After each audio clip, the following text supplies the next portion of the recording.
Pada zaman dahulu, di negeri yang sangat jauh, tinggallah dua orang sahabat yang rumahnya berdekatan. Nama mereka adalah Kay dan Gerda. Kay dan Gerda masing-masing menanam mawar di depan rumah mereka untuk menunjukkan bahwa mereka saling mengasihi. Mawar itu akan tumbuh bersama-sama dengan mereka. Di akhir musim gugur, musim dingin pun tiba dan kota tertutup oleh salju. Selama musim dingin, di malam hari saat yang paling menyenangkan bagi Kay dan Gerda adalah mendengarkan dongeng dari neneknya Gerda. "Dari mana datangnya salju dan dingin?" tanya Gerda. "Dari jauh," neneknya menjawab dan mulai bercerita. "Dahulu kala ada kerajaan yang tertutupi es dan salju. Ratu Salju tinggal sendirian di istana es yang dibuat oleh kekuatan ajaibnya. Ratu Salju sangatlah cantik dan semurni es. Tetapi dia berhati jahat dan banyak keajaiban yang disembunyikan di dalam istana es yang dingin dan ajaib itu. Salah satunya adalah cermin es. Melalui cermin es itulah mata jahat si Ratu Salju dapat melihat semua yang terjadi di dunia."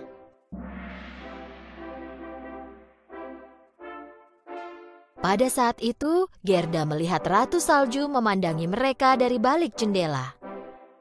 "Kay, Nenek, lihat! Ratu Salju memandangi kita dari jendela." Aku yakin itu hanya kucing yang membeku karena dingin. "Nek, apa Ratu Salju bisa datang kemari?" Biar saja dia mencoba. Aku akan langsung melemparkannya ke perapian. Dia akan meleleh dan berubah menjadi ratu air. Sambil melihat melalui cermin es, Ratu Salju mendengar ucapan Kay.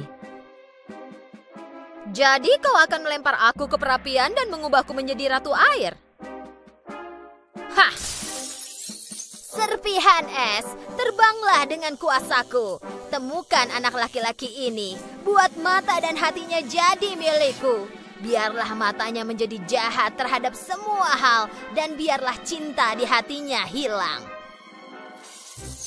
Perintah Ratu Salju kepada serpihan es itu.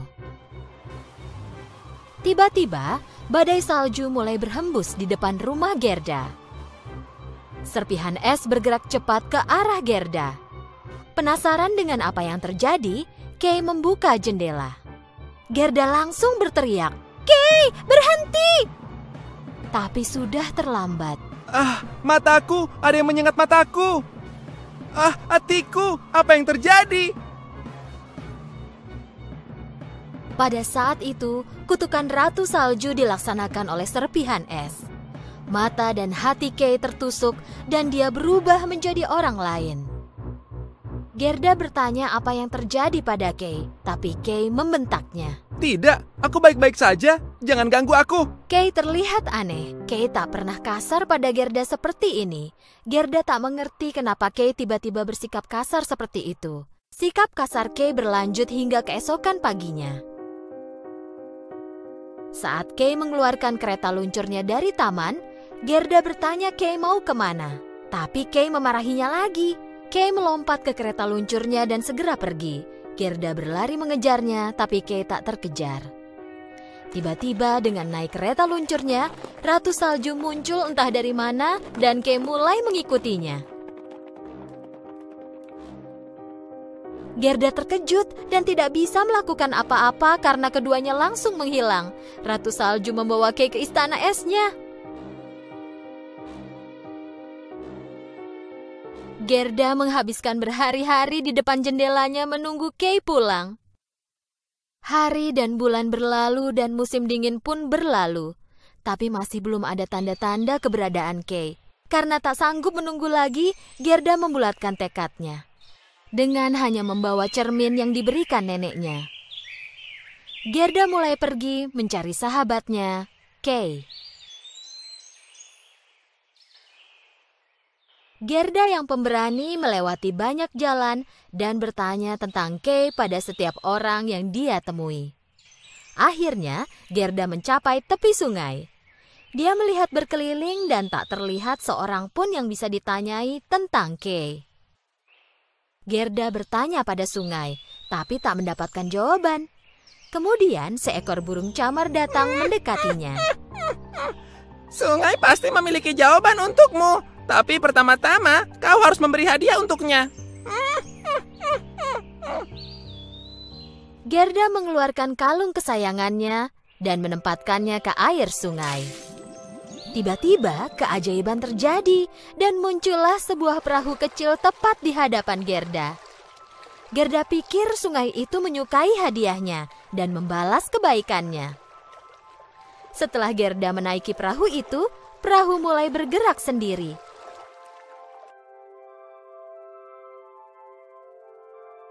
Perahu itu membawa Gerda ke tepian lain di sungai itu. Di tempat ini ada sebuah kebun rahasia yang penuh dengan bunga beraneka warna pelangi. Gerda belum pernah melihat kebun seindah itu sebelumnya. Tapi ada sesuatu yang hilang. Tak ada satupun dari bunga itu yang wangi. Di ujung kebun, Gerda melihat seorang wanita mendekatinya. Dia adalah pemilik kebun itu. "Selamat datang, gadis kecil cantik." Wanita itu menyapa Gerda dengan tersenyum lebar.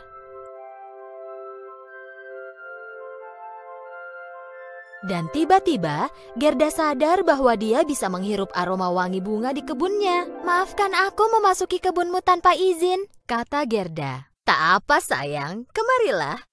Aku senang kau datang. Sudah lama sekali ada orang yang datang ke kebunku. Ceritakan padaku, apa yang kau lakukan di sini seorang diri?" Gerda menjawab bahwa dia mencari temannya Kay dan bertanya apakah sang wanita tahu tentang Kay. Tapi wanita itu bilang bahwa hanya Gerda lah orang yang pernah dia lihat. "Benarkah?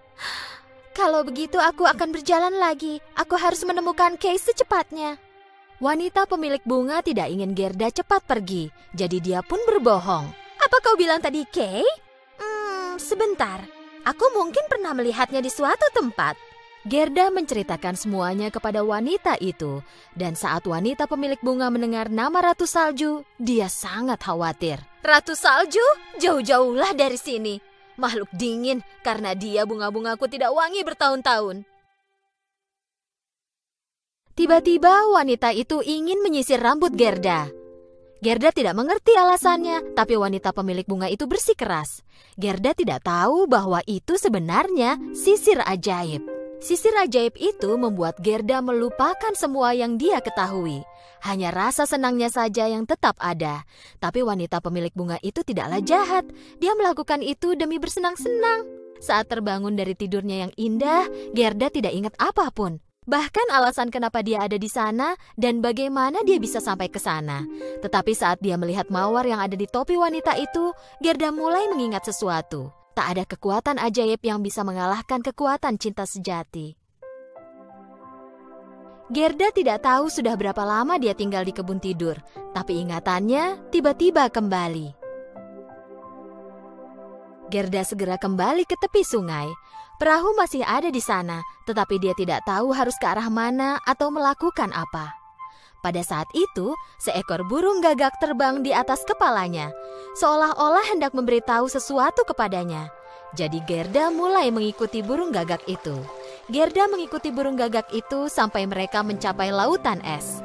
Tepat di tengahnya, ada kapal bajak laut yang sudah lama terdampar. Tempat burung gagak terbang dan hinggap. Gerda mengikuti burung gagak itu dengan perahunya dan menuju ke kapal itu.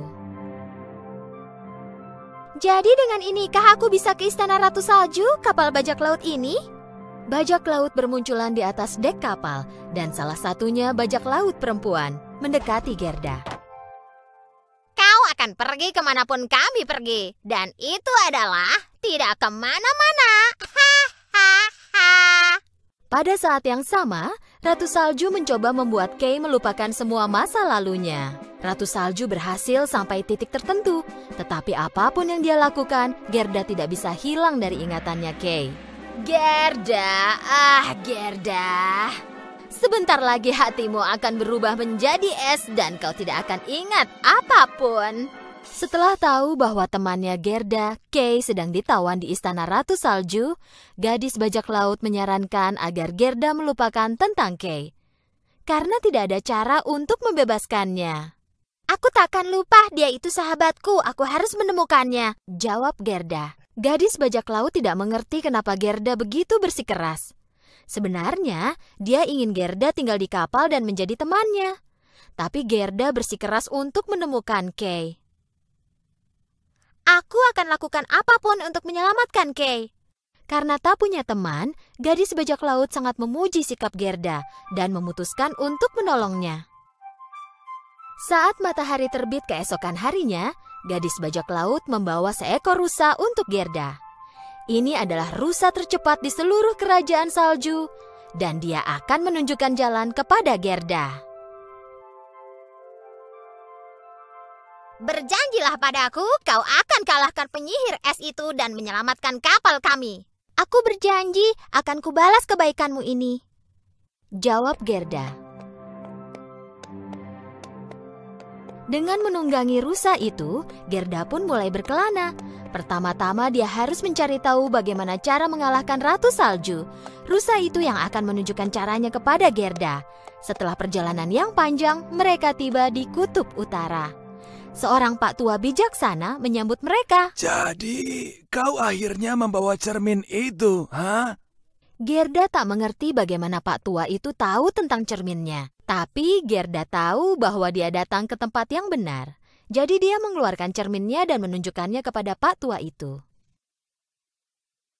Aku harus mengalahkan Ratu Salju dengan ini? Ini adalah cermin ajaib.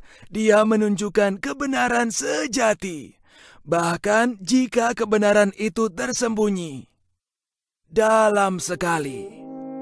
Karena tak ada yang lebih kuat dari cinta sejati, kekuatan sejati yang ada pada kita semua adalah cinta. Gerda tahu siapa Ratu Salju itu sebenarnya, berkat pak tua bijaksana. Jika Gerda bisa mengungkapkan kebenarannya, dia bisa mengalahkan Ratu Salju. Karena sebenarnya, Ratu Salju dulunya adalah gadis yang baik, penuh cinta. Dimanapun dia menyentuh, bunga-bunga akan bermekaran, dan matanya yang tersenyum bersinar lebih terang dari matahari. Dia dulunya seorang gadis yang unik dan bahagia, bernama Lila. Tapi semua orang mengira dia seorang penyihir kecil dan tidak mau bermain atau berbicara dengannya. Karena ditinggal sendirian, Lila menjadi gadis yang tidak bahagia lagi. Dia mulai membenci semua hal dan semua orang di sekelilingnya. Sampai suatu hari, dia memohon. Semua orang yang jahat padaku akan berubah menjadi es. Lalu dia membangun sebuah istana yang terbuat dari salju dan tinggal jauh dari siapapun. Sendirian dan tanpa cinta atau sukacita. Gerda tiba di istana Ratu Salju dan masuk ke dalam. Dia melihat Kay di salah satu sudut sedang membuat patung es. Kau di sini, aku menemukanmu. Kay, ini Gerda. Kau ingat aku? Kay melihat Gerda, tapi tidak mengenalinya. Hahaha, hatinya sama seperti semua yang ada di sini, telah berubah menjadi es. Gerda tidak memedulikan ucapan Ratu Salju. Lepaskan dia, dia itu milikku. Aku akan mengubahmu menjadi es juga. Tidak, kau takkan berhasil. Kay, aku mencintaimu. Kay pelan-pelan mulai ingat. Gerda? Iya, aku ingat sekarang. Dengan marah, Ratu Salju mengayunkan tongkatnya secepat kilat dan mengucapkan kutukan es. Saat itu juga Gerda mengeluarkan cerminnya dan menahan kutukan itu. Karena mengenai cermin, kutukan itu pun menghilang. Dan saatnya pun tiba. Ratu Salju melihat ke cermin Gerda dan melihat bahwa bukan bayangannya yang ada di dalam cermin itu. Itu adalah wajah seorang gadis kecil. Wajahnya Lila. Tiba-tiba Ratu Salju berubah menjadi dirinya yang dahulu baik hati dan menjadi Lila lagi. Terima kasih banyak. Kini aku tahu siapa diriku sebenarnya. Aku bebas.